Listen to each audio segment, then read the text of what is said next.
Assalamualaikum warahmatullahi wabarakatuh. Selamat datang kembali di channel MGF MMB.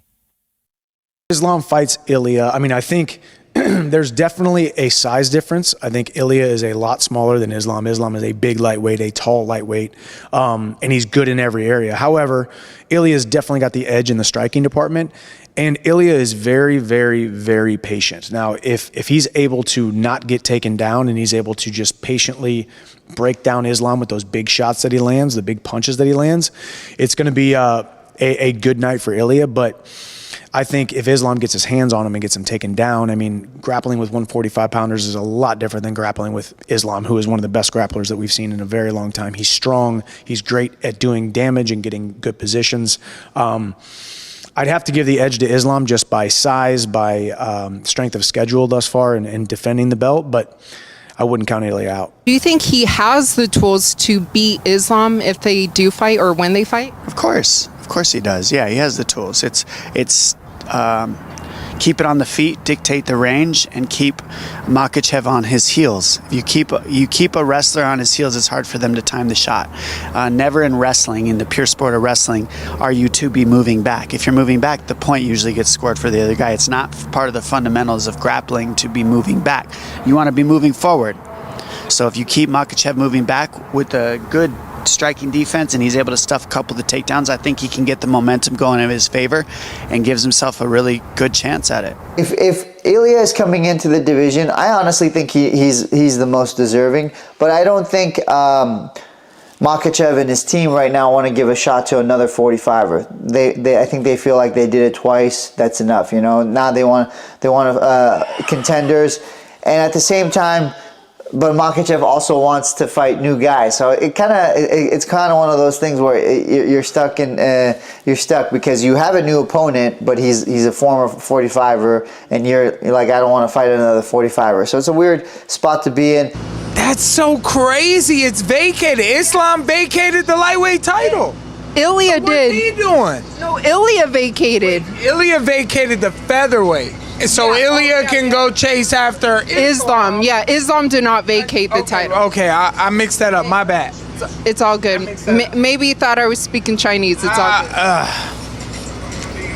good. Ilia versus Islam is a really cool fight. Ilia's been great.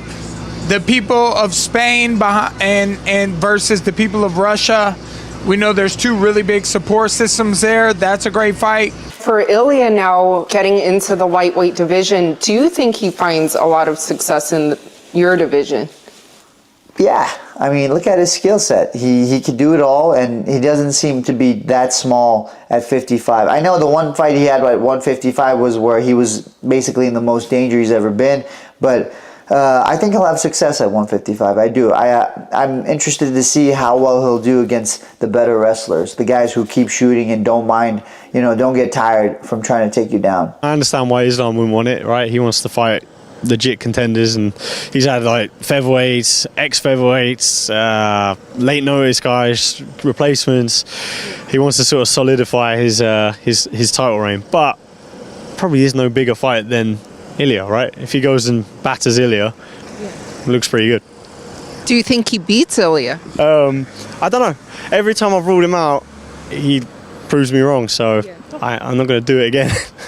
Yeah, like I say, I think Islam wins and he gets ironed out. So, how do you think he would do against Islam? I mean, if he can stop the takedowns, I think his boxing is better than Islam's. I think he's a bigger puncher. Yeah. Islam's technique is getting a lot better on the feet.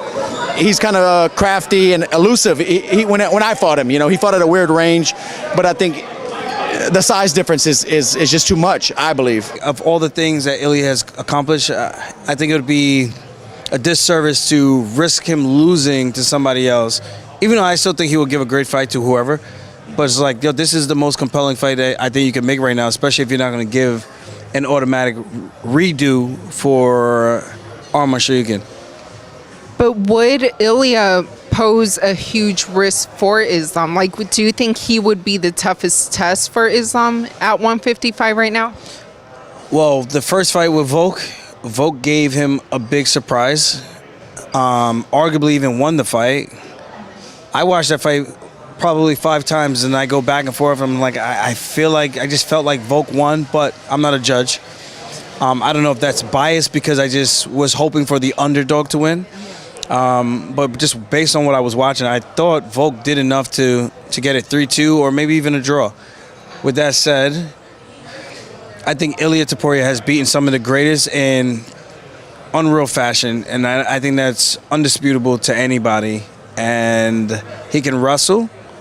He doesn't need to do like Volk. Volk's never actually wrestled like traditionally to have that base.